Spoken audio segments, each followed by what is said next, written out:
You called down the thunder. Well, now you got it. That's 2 wins in a row for your Cincinnati Bengals. We are talking rock solid defenses, struggling run games, a Tee Higgins love fest, and what to expect against the Baltimore Ravens. And heck, knowing us, we'll probably get off the rails a time or two.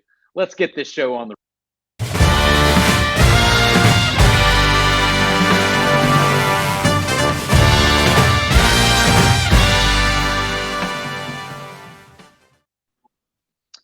Welcome, you good looking ladies and gentlemen, to episode number 6 of what some are claiming to be the 47th most dangerous podcast in the world, the Riverfront Bengals Show. I'm your host, Nate Dotson. He's my co host, Joe Farsing. Joe, how you doing, bud?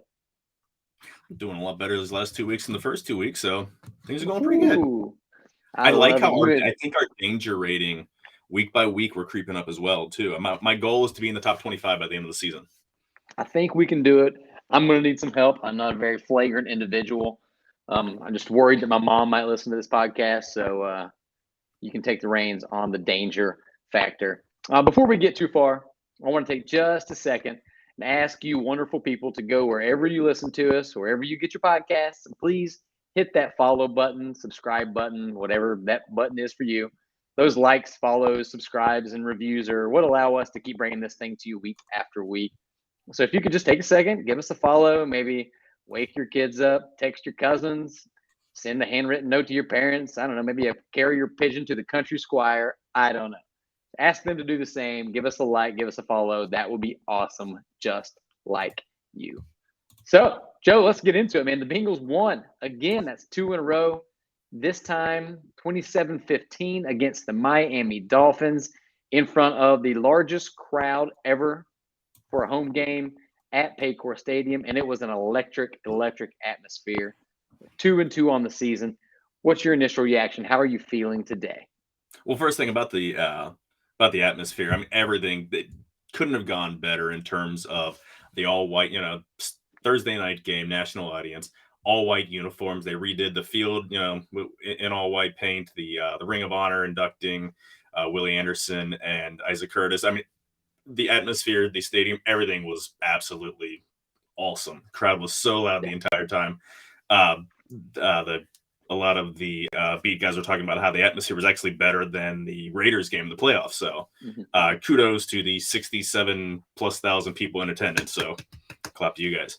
But yeah, back to it. I mean, they defense showed up again. Offense is incrementally looking more 2021 Bengals. So I think they're on the right path. So yeah, they're definitely trending upward. Some quick notes before we get into some of the more specific things. Big game from our boy Tee Higgins. We're going to love on him a lot today. He had 7 catches on 9 targets for 124 yards and a touchdown. Von Bell did most of the damage on defense with those 2 interceptions, doubling his career total of interceptions. It was a solid game by the defense and special teams all around. And speaking of that defense, let's start there. You made a note here that they've only allowed 4 touchdowns all season. I think they haven't allowed a single second half touchdown all season. What do you see from the defense? Why are they? I mean, we expected them to be good, but it kind of seems like they're even a little better than we thought going into this. What do you see? Yeah, absolutely. A lot of it has to do with the seams, and they don't have any huge playmaker. There's no Michael Parsons. There's no TJ Watt. They're some better than better than the whole is better than the parts unit. Right. They'll give up some some plays here and there. They're keeping everything in front of them. They're making the big play when it happens. The defensive backfield, Eli Apple included, they've been playing really well. So it's a total group effort. Every week you can look to a play by a linebacker, defensive tackle, defensive end, safety, cornerback. Every one person at every level is making a play every week. And yeah, they've had 4 touchdowns all season, not counting the pick 6 because that's not on them. But yeah, 0 touchdowns total in all 4 second halves. So if you don't get on the board, if you don't make hay in the first half against them, you're going to have a long afternoon to go. So yeah, and 1 touchdown total in the last 11 quarters, and that was just last week. That's right. These turnovers have been a big deal after beginning the season with a -5 turnover differential after that rough Steelers game. The Bengals are on the positive side now at +1. In the span of 3 weeks, they've gone from ranked 32nd, dead last in the league in turnover differential, to tied for 10th heading into this week's matchup against the Ravens. One thing I think we can look at, which I found very interesting, is they only had 1 sack on the day. But the pressures were up. They were still getting to the quarterback. You have to think those sacks are going to start coming. What are you noticing about the pressure that the defensive front has been getting? Yeah, it's Miami's game is predicated on getting rid of the ball quick and getting it to their playmakers. There's no need to wait, bounce around in the pocket 3-4 seconds when you've got Jalen Waddle and Tyreek Hill, over the middle. So that's a lot of the reason why the pressures didn't turn into sacks. Sam Hubbard had 9 pressures himself last week. Yeah. He had a fantastic game. Trey Hendrickson, is going to get in there. They'll turn into sacks. It's not really anything to be concerned about. It's basically the pressures lead to bad passes. They lead to interceptions because if you're not getting a sack, the quarterback's getting rid of the ball fast. So not concerned about the lack of sacks. It's they'll happen. Sure. For some perspective, those 9 pressures by Sam Hubbard himself, the Dolphins had 13 pressures the entire game. So all of the the much maligned offensive line for Cincinnati did almost as good of a job as a unit protecting Joe Burrow as the Dolphins did just trying to stop Sam Hubbard. So that's a pretty good game. Other than that, I think it was a pretty solid day against the run. Now, we're not going to confuse the Dolphins for the 1975 Buffalo Bills with O.J. Simpson, but with DJ Reader being out of the game, you have to be pleased with what they were able to do against the run, and we hope that they can continue that. They're going to be tested next week for sure. Anybody else you want to highlight on the defense before we move on to the Josh Tupou had a decent game. He had the sack. Everyone's you look at the injury of Tua on that play, but that, which is unfortunate, but it's good to see Tupou, who's a run stuffer. He's there taking Reader's spot, getting push up the middle. And yeah, it was a longer developing play, but it was nice, nice to be able to see him get some pushing and get a sack. So. Yeah, and I thought about maybe touching on that later, but we should go ahead and do that now. The Tua situation, it led to sort of a shadow, a black cloud over the rest of the game. You just hate to see it. I think it's we don't need to litigate it. You can turn on any sports talk show, talking head, show or program in the country, and see people going back and forth on it. But I think it's safe to say that great job to the folks at the University of Cincinnati Medical Center for taking such good care of him. And you're glad to see that he seems to be doing well. He should have never been playing in that game. Who knows when he'll be back, but get well soon too. I don't know if you want to add anything to that. Yeah, I hope for his sake. I don't know when he's going to be cleared. He's out for this weekend's game. Whenever they clear him, I hope he takes another couple weeks. This is your brain you're talking about. You look at all of these players after the fact that have these the deal with the CTE and things like that. Don't mess around with that. Sit out the rest of the season, for crying out loud. That's your brain and your long-term health is a lot more important than one season.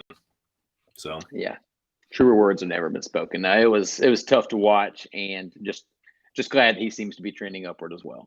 Yeah. Moving on back to some happier topics. The offense, like you said, they're kind of getting there. The offensive line is something we're going to probably talk about every single week. Hopefully there comes a time when we don't need to point it out, but I thought they were fine. They weren't great, but they were fine. What were you noticing on the offensive line this week?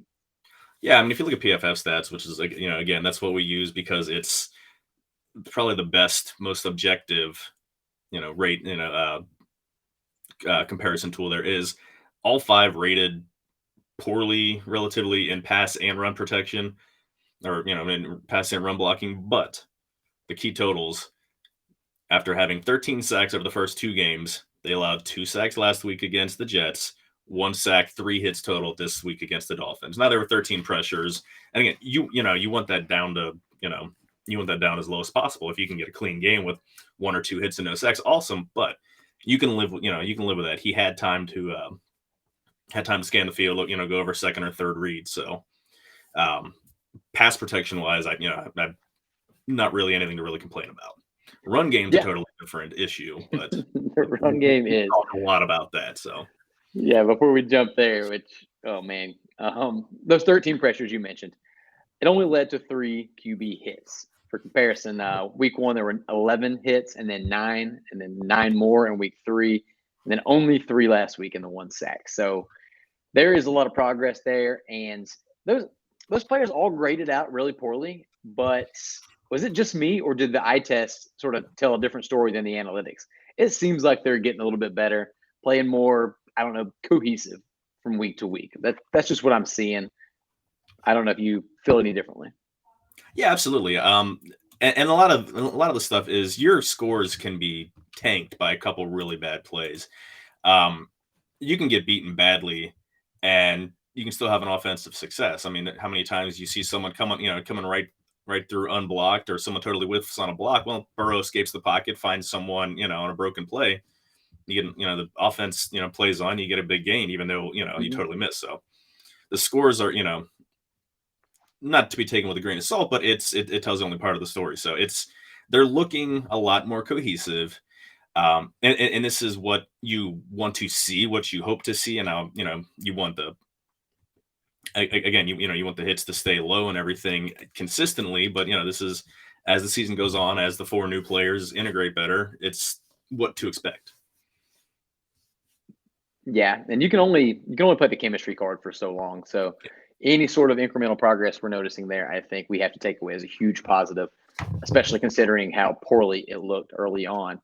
And let's be honest, still continues to look, especially as you mentioned in the running game. It's been a damn disaster.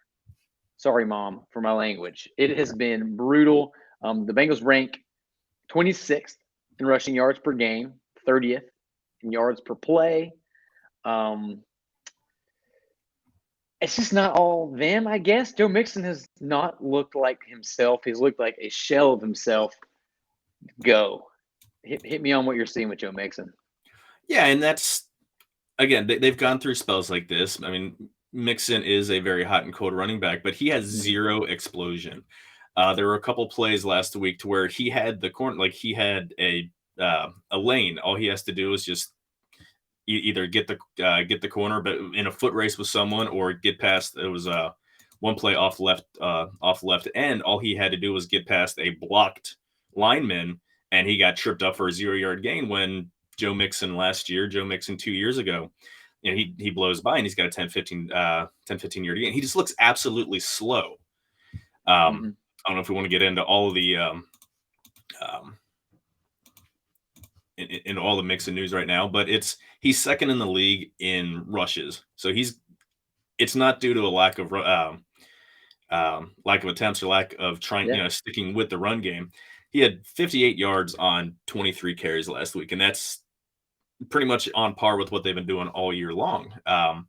These are advanced stats, so I'm not really going to go too deep into them, but there are 35 running backs with 35 carries or more this season. So basically, these are the guys, they're toting the ball regularly. He is 34th or 35th in pretty much every stat in terms of, his run grade by PFF, elusive rating, which, is breaking tackles, missing tackles, speed, things like that. How many times, like first down rush percentage. So how many of your runs go to a first down? He's 34th out of 35th. 10 plus yard runs. He has 2 of them, which is 31st in the league. Again, this is the guy with the second most amount of rushes behind Saquon Barkley in the league. It's absolutely just zero explosion. He looks old. This is his 6th year in the league. He's only 26. He entered the league really young. But this is what happens to a lot of running backs when they start to get up 6th, 7th year in the league. It's why you don't pay a running back a second contract. I've been on that. I've been writing that since they signed him in the first place. Re-signed him in the first place. Was last offseason or the one before that. Like, you have a quarterback on a rookie contract, so you've got an couple extra bucks, but their effectiveness, it's in terms of, is it a wise use of your money? Nope. And you're seeing why. These guys running backs aren't fungible like people like to say. Like, it's not interchangeable, but you draft a running back every other year in the second round and boom, you got a cycle of young guys coming through after 4 years. Let them go somewhere else and draft another guy. Yeah, and I'm not gonna lie. I hope that you're wrong. I hope that this is not why we're seeing this. I hope there's something else. You are probably not wrong, but I'm gonna keep my stock, my Joe Mixon stock for now. But it has, like you just said, like you just pointed out, it's been bad. Some other stats that he is dead last in the league in: rush success percentage, yards after contact per rush. He's third from last in negative or zero rush percentage, rushes that lead to negative or 0 yards. One that I found really interesting was dead last in the league in yards per rush. That's stinks. That's terrible in its own right. When you look a little bit deeper, Austin Eckler is next. He's next to last in the league, and he's still averaging nearly half a yard more per rush. That makes sense. So it's not that he's just been bad and he ranks poorly. He has been significantly worse than everybody else. Yeah, and a lot of these measurements, I'm sorry to interrupt. A lot of these measurements are take the offensive line out of the, out of the equation. These are just objective, how he's comparing, yards after contact, things like that.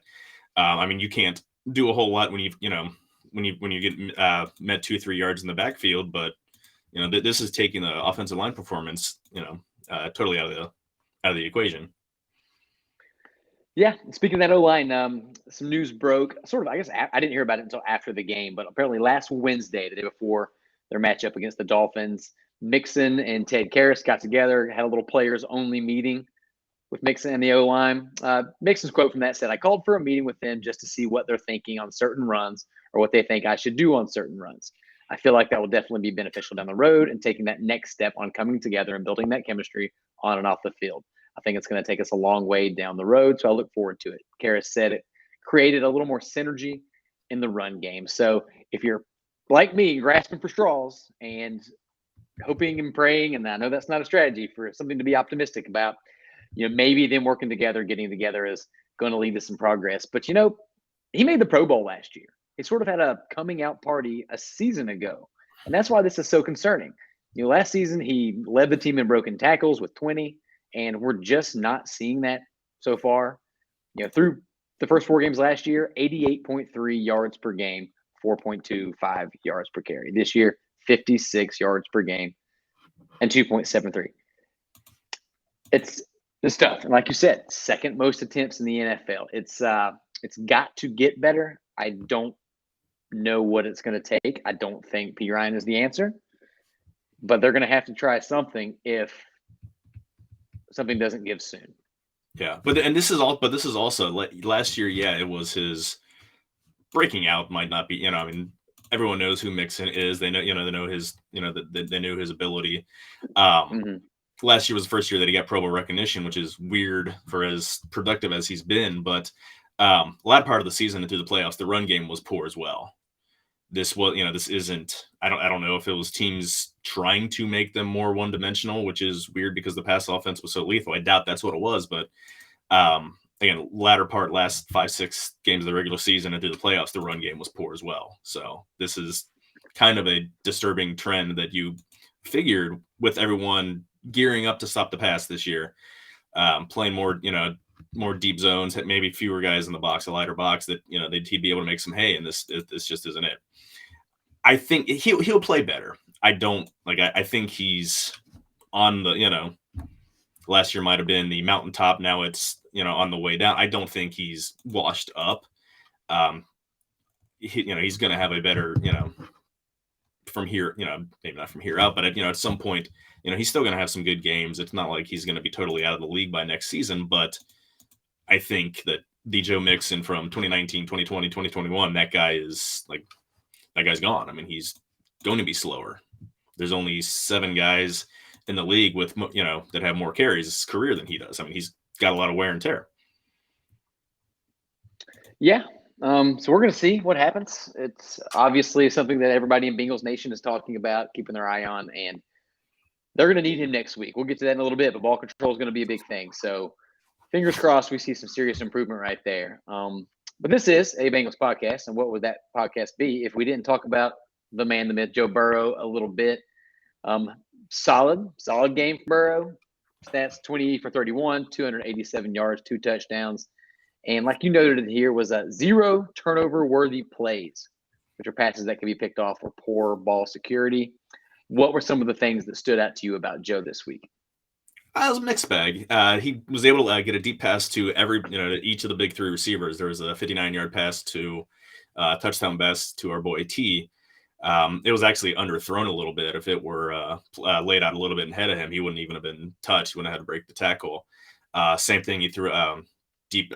I'm not sure what the pattern was to Boyd. It was kind of a long developing play. He was streaking across the middle. Another huge pass play downfield to Tyler Boyd that, again, was a little behind, not much, just a touch. And on a play he escaped, it's about as good of a placement as you could have. Then he was able to have another deep pass downfield to Chase on the final touchdown drive. So it was nice to see everybody getting in on a big play. Where he was the best in the league and where he's made hay since LSU days is the intermediate areas, which are 10, 20 yards. He was actually mediocre. He was only 2 for 6 this last week. It's probably just a blip on the radar. I think it was kind of Miami wasn't playing a lot of cover 2. They were doing a lot of man. So that move plays elsewhere, but again, it's not really concerning as much as frustrating when you see him struggle in an area where he's usually absolute money. So, yeah, and I'm glad you brought up that cover 2. Miami didn't run a ton of it, but Burrow's struggles against that so far this season have been well documented, and it's worth noting that against Miami, he was 6 for 7 for 89 yards and 11.9 yards per attempt against the cover 2. So taking that underneath instead of holding on the ball too long and looking downfield, I thought that showed a lot of progress, a lot of growth from Joe. Over the last 2 weeks, he ranked 2nd in EPS, expected points added per dropback, and 5th in the league on that same stat on pressured dropbacks. So he has been just as cool as ever these last couple of weeks. The big games are going to come, the big stat days, the big fantasy days, but I still maintain that we have very little to watch and worry about with Joe. Let's move on to our 3 up and 3 down segment. The love fest has to begin. First up on 3 up, Tee Higgins. Man, what a game. Wide receiver 1. Yeah, he's they have co-wide receiver 1 is what it comes down to. His last 17 games, he has I forget, didn't write the exact number down, 75 or 80 catches, 1,400 plus yards, 8 touchdowns. That's number 1 receiver territory right there. And you still have, it's not as if Chase has been out of the game. This is just taking a receiver that has so many physical tools. His catch radius, he's huge, he's strong. He can catch the ball anywhere. He can go up and moss, people, which is, I think, my favorite part of his game. Just going up over top and plucking the ball off a defensive back's head. He's been fantastic. He had the highest grade of anybody on the entire team on Thursday. So, yeah, he was an obvious pick. He's getting to that point where confidence and genetic ability and football IQ all sort of come together and turn you into this monster. He's 11th in the NFL in receiving yards so far this season, and that's despite missing most of week 1 when he went out early. 75% of his catches have gone for a first down. I love that stat. These are not empty catches.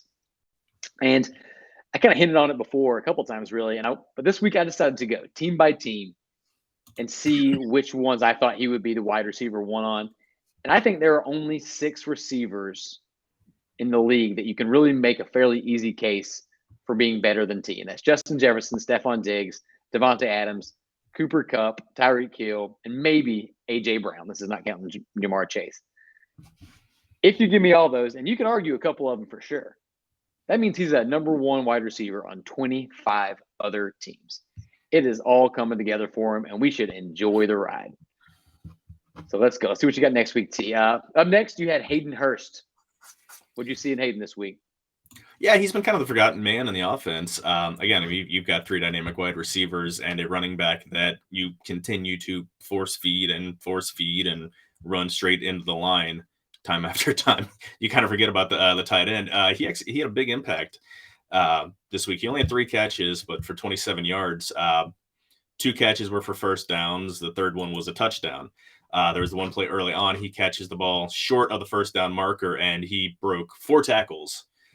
Basically, completely just carried half the defense downfield for a large gain. So he had nice to see him. He's kind of the energy guy. People were kind of concerned when CJ left because CJ seemed like the soul of the team. He was the guy leading everything. If you've ever seen the way that Hurst just bounces up after, just yells, screams, absolutely just is so excited, very excitable. Ginger Thor, he's definitely a guy that you can see it playing a huge role for the rest of the season. He wants to be here. He's talked about this is now his 5th year in this in the NFL, and this is on his 3rd team, and this is the first time he feels like this is the place to where they want him, that they're utilizing him the way he should be utilized. Now, I think they should utilize him more, but yeah, I mean, I'm looking forward to more big games from him as the season went out. He's kind of my X factor for the rest of the season. They're going to keep playing, teams are going to play cover 2, throughout the rest of the season. There's room for Hurst to work underneath, underneath that shell. So. Yeah. I mean, I could hear elite post-catch celebrations. He gets a first down in the first half, buddy. He's going to end up 15 yards further downfield, pumping his fist, doing the hawker or something. It is awesome to watch. One thing I would kind of like to see is then use him a little bit more in run blocking. He only got 7 snaps there last week, but he had a pretty solid grade. They typically use Mitchell Wilcox in that role. I think there might be an opportunity there for some creativity with if he's going to be running so many routes. Get him in that run block sometimes. See if that can spark this run game at all, especially when they think that he's going to be running routes. So I don't know. I'm not a coach. Just something I'm noticing. Third up. I was going to say on his touchdown catch, it was play action. He laid a block and then just came behind the line of scrimmage and was free, open on the other side.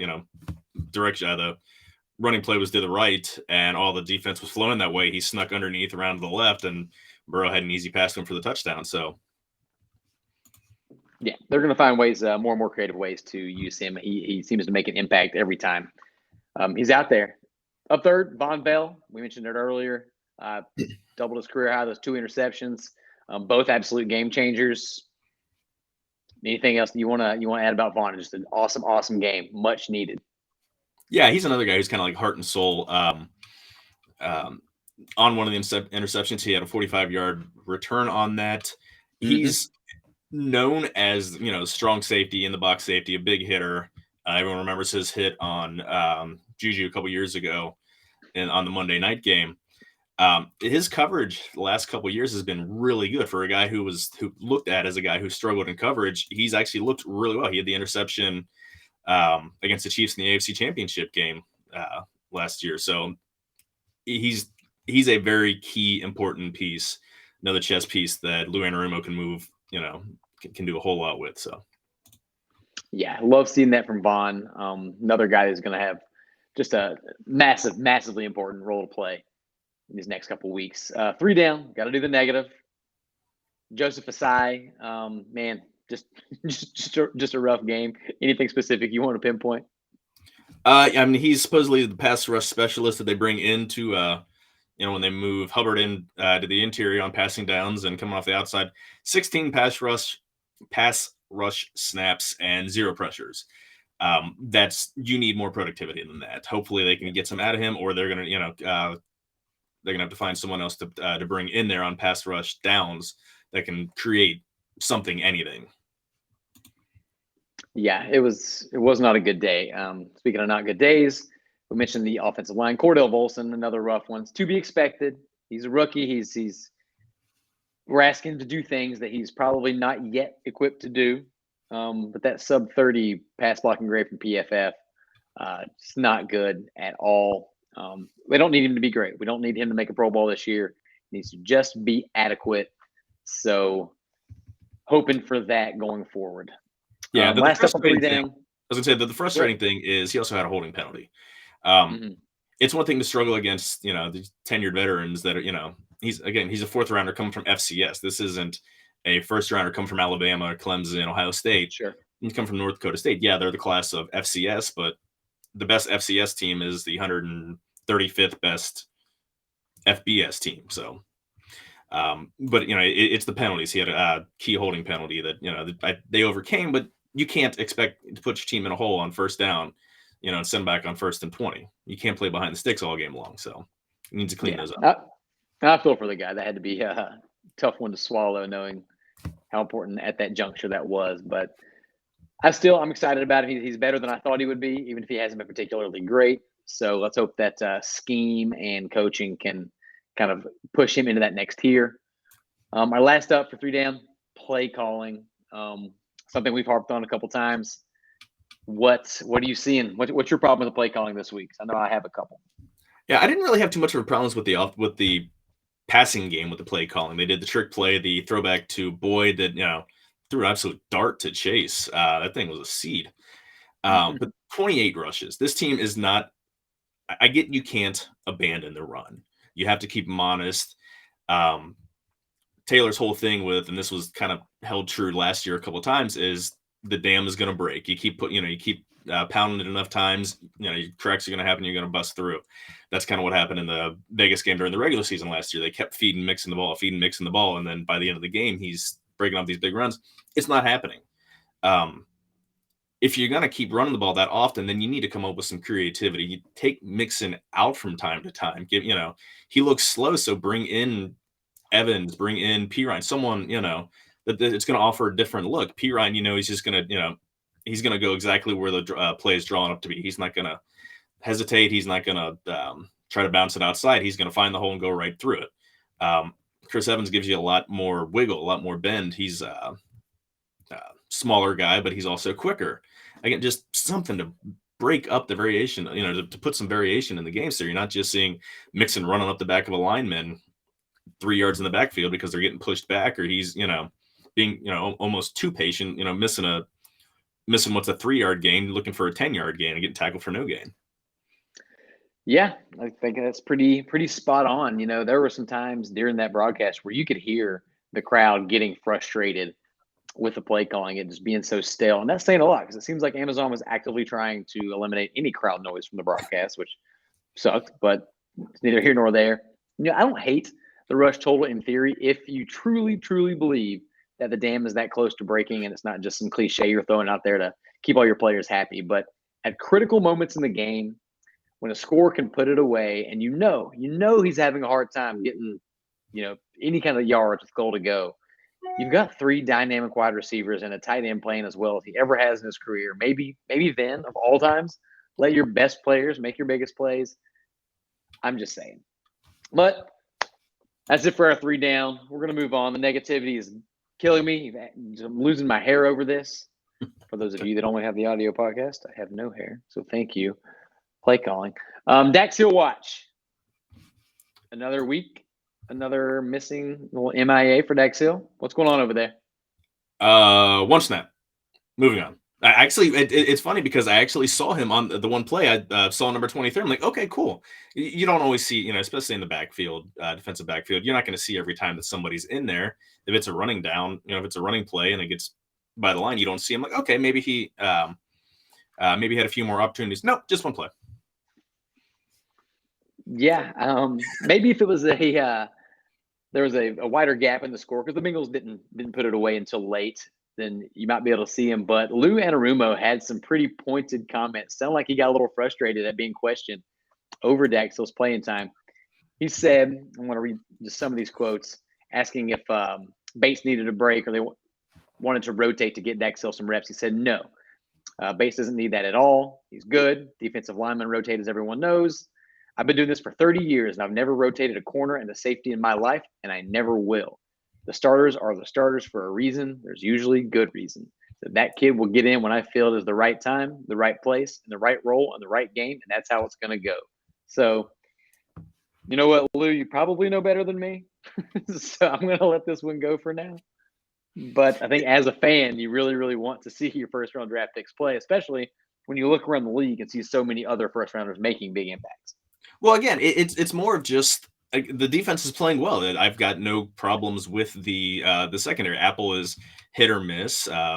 He's a corner. Dak is a safety who can cover, but it has to do just with how much they were hyping up. They've got so many things in mind for him. We're not going to tell you what his role is going to be. It's going to be a surprise. Absolutely hush hush. And his role is keeping the safety coach company on the sideline. So it would be nice to, for them to run some special coverage. You have, I don't know what formation would be most opportune for a third safety, for him to come down and play, replace a linebacker or whatever. But it'd be nice to see him work him in there as opposed to taking out. You're not going to take out Jesse Bates. You're not going to take out Von Bell. Fine. But there's not there's not a spot where he can come in and on a sub package. Yeah, it's hard to disagree with the sentiment, but we'll see. We'll see going forward. Lou seems to have a plan in mind, and we'll trust him until he gives us reason not to. And like you said, the defense is playing great, so definitely earn that trust. Some extra points here, quick things before we move on to the news of the week.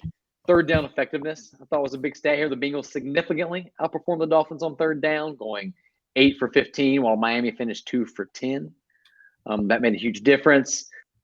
Looking around the league at various, the Bengals were up to number 6 in the, which is exactly where they are in NFL EPA, that expected points added per drive. I know that they were in top 10 in pretty much all the new power rankings I saw. So a lot of the pundits around the league are sort of feeling the way we are. First 2 weeks were rough. They were embarrassing, really, for being honest, but they are trending in the right direction. Let's see. Anything else? News of the week. Let's move on. Evan McPherson named AFC Special Teams Player of the Week. That's the second week in a row that a Bengal has been recognized. Trey Hendrickson last week. What do you have there? 57-yarder plus another field goal and 3 extra points. Pretty good week for Money Mac. 59-yarder. 59. Must have been a slow week though, because 2 field goals and a couple extra points. No one must have run any kicks back, or no one had any big game. 4 or 5 field goals. Because it's nice to kick a damn near 60-yarder, but it's kind of a ho-hum game. A kicker with 9 points total. Both of those field goals were in pretty big moments, so maybe that carried some weight. One thing I really wanted to mention: Joe Burrow launches the Burrow Foundation along with his family, and that helps. And I quote, helps families who are working to overcome food insecurity and childhood mental health issues. A very, very important thing to be brought to light. And I can't imagine that the number of children who may not have spoken up that will, because someone as prominent as Joe Burrow is bringing light to these issues, that's got to be a significant number. So love it. Keep being amazing, Joe Burrow. That is just an awesome thing to hear, and we wish you all the luck and support that this tiny little podcast could possibly get. Yeah, speaking of someone who's, my wife spent 15 years working at Cincinnati Children's Hospital in behavioral mental health. It's something that's still under, kids aren't going to tell you how they're feeling. And what he was saying in his press conference, it was a lot of it had, especially during the pandemic, there was a lot of isolation, and all these kids, that they missed a lot of development. Being isolated and being away from friends, being away from school, and all these opportunities where they're supposed to learn how to, to grow mentally. And, that there's a huge need, especially his focus is city Cincinnati, Southeast Ohio, Athens area where he grew up, and Louisiana. And Louisiana and Southeast Ohio are 2 very impoverished areas that, is not as much access to healthcare in general, much less mental health, and definitely with food insecurity and things like that, with the poverty, not being able to afford groceries, not being able to afford or require healthy groceries, vegetables, things like that. So it's awesome to see somebody with that stature. That, this isn't a surprise. Everyone remembers his speech and during his Heisman acceptance, and how much money that drove to the food pantry in Athens County. So this is a guy putting his money where his mouth is, putting his name where his mouth is. He's the child of a school principal. His mom was a principal in Athens area. So it's definitely for me, for someone who's wife spent most of her adult life working in children's mental health, got 2 kids of my own. I love anyone who puts, who does charities for kids. So definitely hits a good spot for me. Yeah, just amazing all the way around. And we will, like I said, we'll look for ways to support that any way we can. Moving on, injuries, not a lot to report. Drew Sample head to the IR. He had his surgery. You say here that he's most likely done for the season, but you also mentioned maybe his Bengals career is over. Is that true?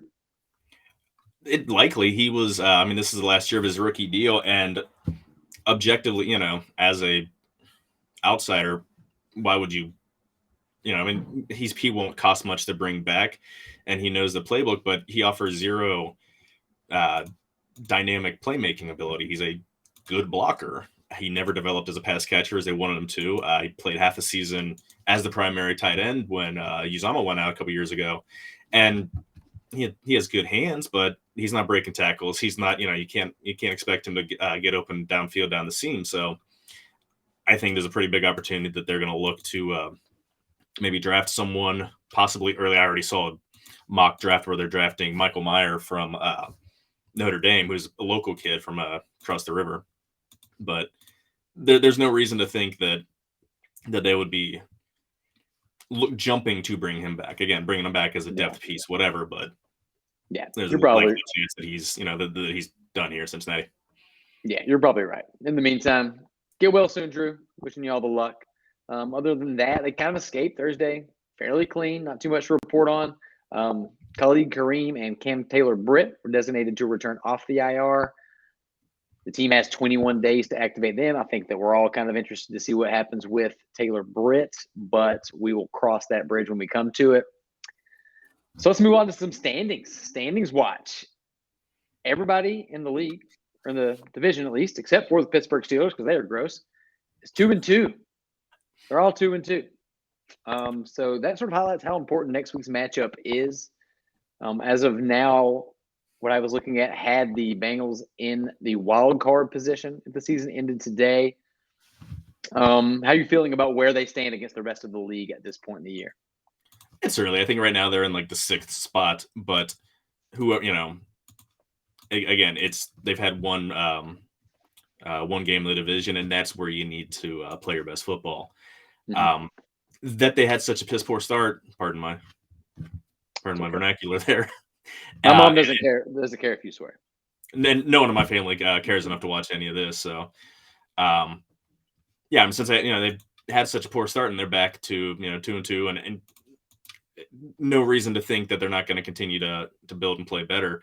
They're in a good spot. It's better than being 1-3, buried behind a lot of teams. So there's a glut of teams at 2-2. Half the AFC. You've got 3 teams that are 3-1, 8 teams at 2-2. Then just the garbage at 1-3, 0-2 and 1. The dreck at the bottom of the league. So rather be 3-1 like they should be, but they're still in decent shot. Sure. We hope that those first 2 weeks don't come back to bite them too hard. It's my opinion that they can sort of get rid of the stink of that, especially season opening loss to the Steelers this coming week on the road against a very good team. If they can win that one,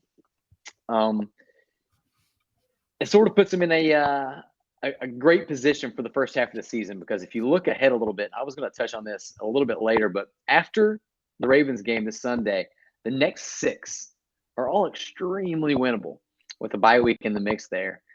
And if they can pull out a dub this week, they can position themselves to really go on a nice little run as they get past the season's midway point. But, you can't look that far ahead when you have a really, really tough matchup in just a couple days. And that matchup is the Baltimore Ravens at M&T Bank Stadium on Sunday night. Back-to-back primetime games. When was the last time you remember Cincinnati playing back-to-back primetime games? January and February. Well, playoffs not counting. Sorry, regular season. Heard. Honestly, yeah, I don't. Usually they get their one primetime game because there was somebody's. They're playing a good team, but yeah, for them to get back-to-back primetime games is annoying. I mean, I like my 1 p.m. Local time games on Sunday. You can plan the rest of the day around it, and be done without having to stay up super late to watch a game. I'm old and I want to be in bed, but again, I mean, it's kind of what you play for. I mean, you want to be relevant. You want to be, a team that teams or the networks want to put on TV. So, this is what you play for. Under the lights, they've got Baltimore's got I think they're playing in a blackout. So, knock them out. Yeah, it's going to be a fun one. What are some of the keys to this matchup? We like to do 3 quick keys. What are you looking for in this Sunday's game? Number one, and always most importantly when facing Baltimore, is to contain the run. You're not going to stop. You're not going to stop Lamar Jackson from running the ball. He's too dynamic. You can do everything right. Absolutely collapse the pocket. He's quick enough. He's elusive enough to escape the pocket and find someone downfield, or escape for a 60-yard touchdown and put someone in the spin cycle and put them on highlights like Logan Wilson a couple of years ago. I feel so bad for that guy because he's a damn good player, and he was on a lot of highlight videos for that. Yeah, I mean, you try to force him to throw the ball because, again, they still only have – they're a lot more dynamic throwing the ball this year, but Mark Andrews is still the only trusted weapon. Only receiver with 20 receptions this year. They still have Devin Duvernay and Rashad Bateman, James Prochet, but none of them are as trusted. None of them are as reliable as Andrews. Again, you don't want to let Lamar loose. You don't want to let their running game get loose, so to where they could run play action and get guys open deep downfield. So number one, contain the run. And even without DJ Reader, I still have confidence the Bengals can keep it in check. Yeah, we'll find out this week. I mean, the Ravens have J.K. Dobbins back as of last week, and he looked pretty good. So let's see how that plays out for him. My big key this week was getting pressure on Lamar Jackson. His passer rating in a clean pocket versus with pressure goes from a 114.6 to a 78.8. We have talked a few times on this podcast about how it seems like they are close to getting those sacks. They're going to have to keep the pressure up. They're going to have to make Lamar Jackson uncomfortable while still managing him if he tries to run outside the pocket. So I think that is going to be extremely important. Yeah, part of the Lamar Jackson experience is he's going to throw the ball up for grabs if you put pressure. He's going to try to make that dynamic, riverboat gambler play that Brett Favre, made a ton of, but also threw a ton of interceptions because they're just kind of throwing it up for grabs. So I definitely agree with you on that one. Yeah. Now, what's your last key? Try to keep the crowd out of the game. It's a Sunday night game, primetime game. That right there, they're going to be jacked up. Baltimore is known for having one of the loudest and one of the loudest stadiums, huge home field advantage. Need to take care of the football. The Bengals have done a great job since week 1 against Pittsburgh. Interceptions happen occasionally. You get tip balls, but take care of it. Don't throw into double, triple coverage. And then score early yet again. Take them out of the game early. Same if they win the toss, take the ball first. Go downfield, drive, put them on their back heel. Yeah, that's exactly right. The Bengals had some success last year against the Ravens, and we will be here next week to recap how this looks this time. You can also find us on Twitter. We just launched a Twitter account. It is at TR Bengals Show, and we will be coming at you during that and letting you know our thoughts in real time. Though Joe might not be, because rumor has it he might be in the Magical Kingdom during this week's game. Nobody's perfect. We will be eating dinner in Bell's Castle in Magic Kingdom probably at some point during the late first quarter, early second quarter. We'll be on location in Orlando. It's actually a scouting trip. I'm going to be scouting Central Florida to, just for early season scouting for the draft. See if the Golden Knights have anybody worth scouting for. Now, family vacation, so I will probably not be able to catch most of the game on TV. I will be staring at my phone instead of looking at a menu or talking to my kids. I mean, that's what you do on vacation, right? Ignore them. So, Well, the Magic Kingdom is something that the city of Baltimore has never been called, so you should be in a good spot. The only thing I want to talk about before we get into some predictions here is did you see Joe Burrow at the line of scrimmage? Now they're calling it the Votable. Yeah, I loved hearing Joe on that that's Votto as an audible. First off, how dare Miami's line not realizing that means that Votto's a lefty? Don't they know he's a Hall of Famer and the GOAT? well, and that's the thing. A lot of these they're just quick checks to change the the play design, whether it's going to go to the left or to the right. And you got to figure middle linebacker hearing Votto at the line when they're shooting out a bunch of different stuff. He's got a quick process. Yeah. First off, what the hell's taking off? Oh, Joey Votto, he's a left-handed hitter. And by the time you're processing that, it's, play's already been snapped, but they can't use that anymore since that play call has been blown. Listening to the Athletic podcast, I cheated and listened to another Bengals podcast, but those two are fantastic. Jay Morrison and Paul Danner Jr. They were talking about the audibles and the checks and stuff like that. And apparently they've got hundreds of calls. Similar thing. I mean, teams are going to pick up on it and figure it out, so you just change them. But that just means the Votto Bowl is now in the wastebasket. That's right. Well, let's get to some predictions, Joe. How do you see next week playing out?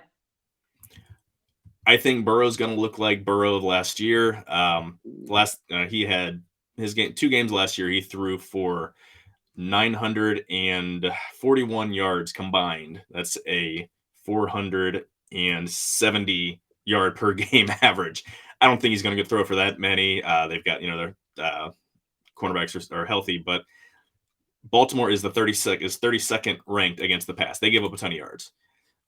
Again, week by week, you see the passing game clicking more and more. They're not necessarily dynamic in terms of putting pressure on teams. They don't have that.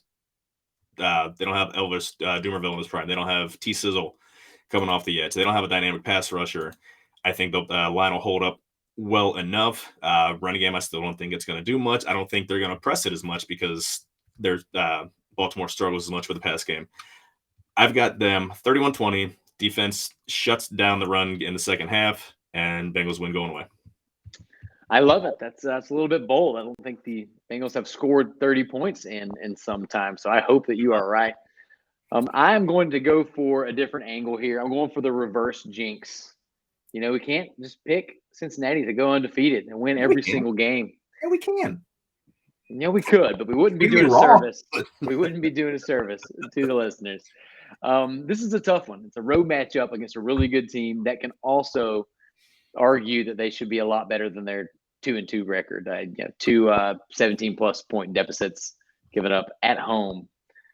So we'll see. I am obviously rooting for a big Cincinnati win, but I'm going to predict that the Bengals don't win but cover.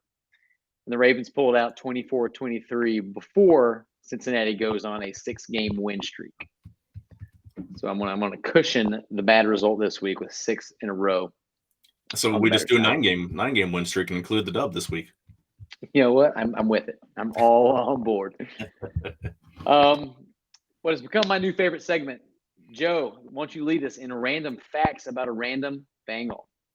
So basically, I just picked someone totally random on the roster, not a star, not someone that everyone knows a whole lot about. This week, Elijah Holyfield. He's a running back. He's on season-ending IR. Blew his knee out in training camp. I think the first day, if not the first week of training camp. He is the son of Evander, the real deal, Holyfield.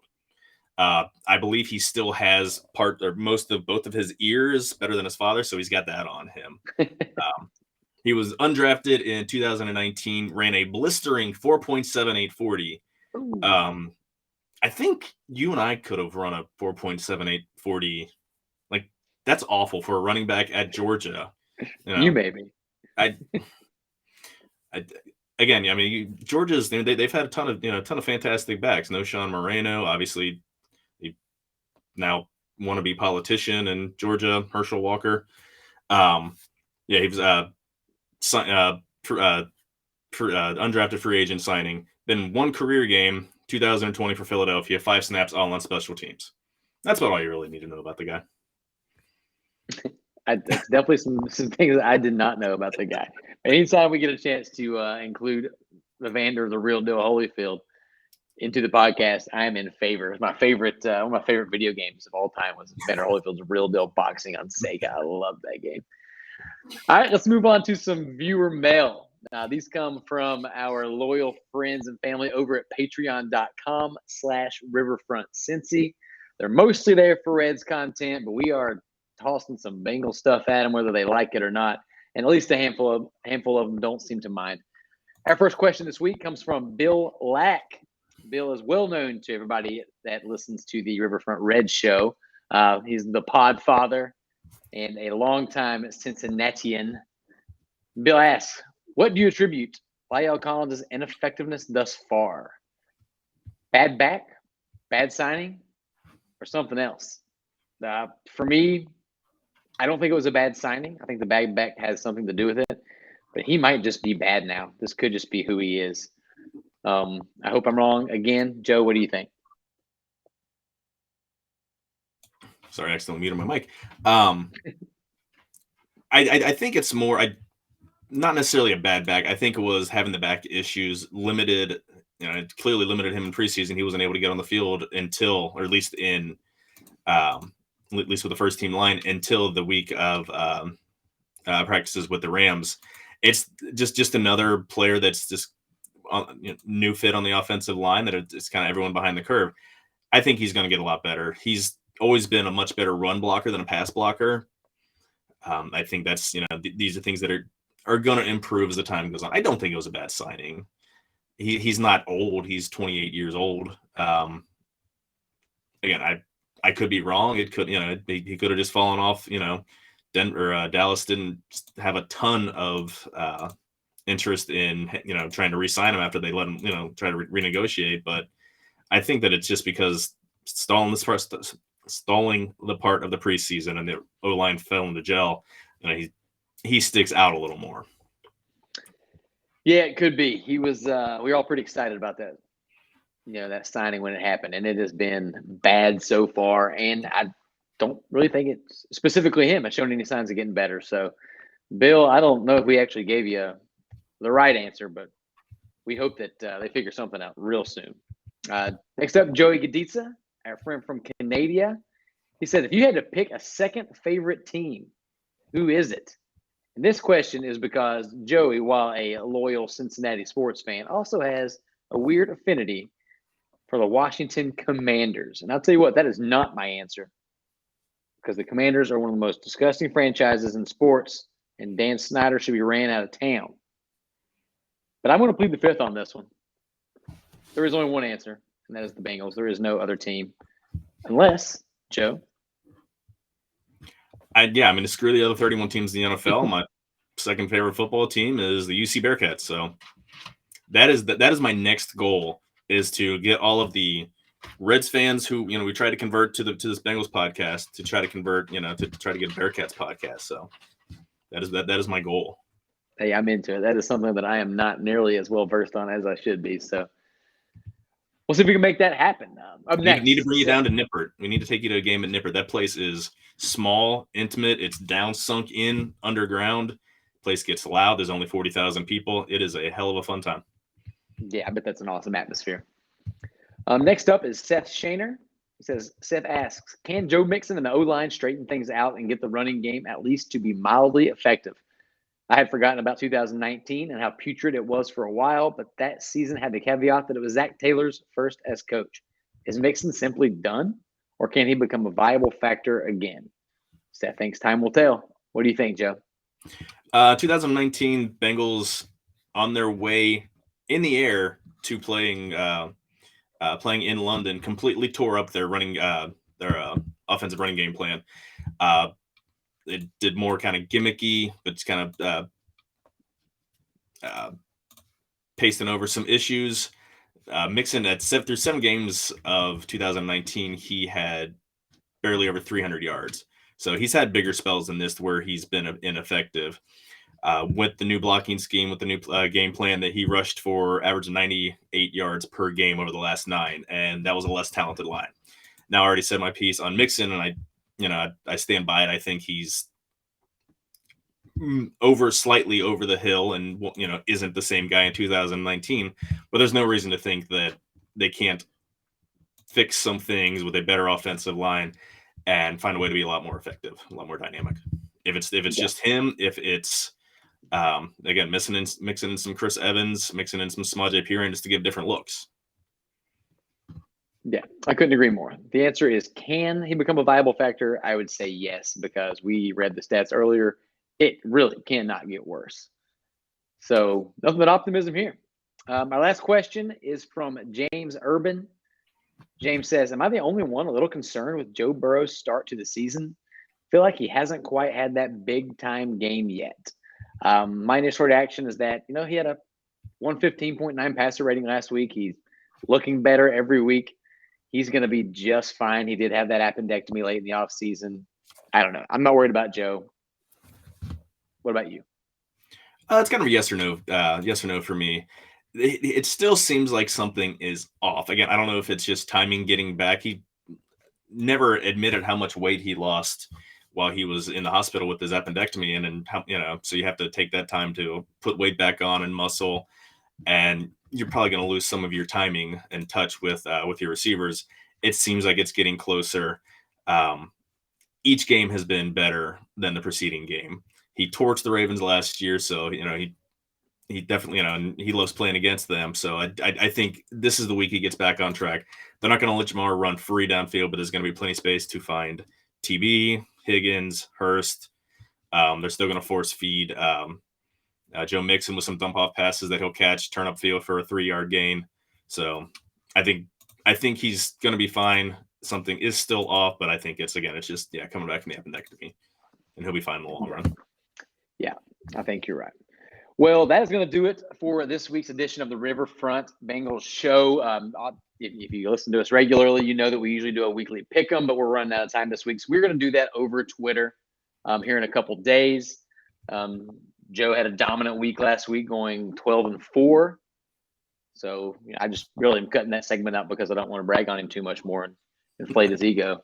Joe, any parting thoughts before we hop off here for the day?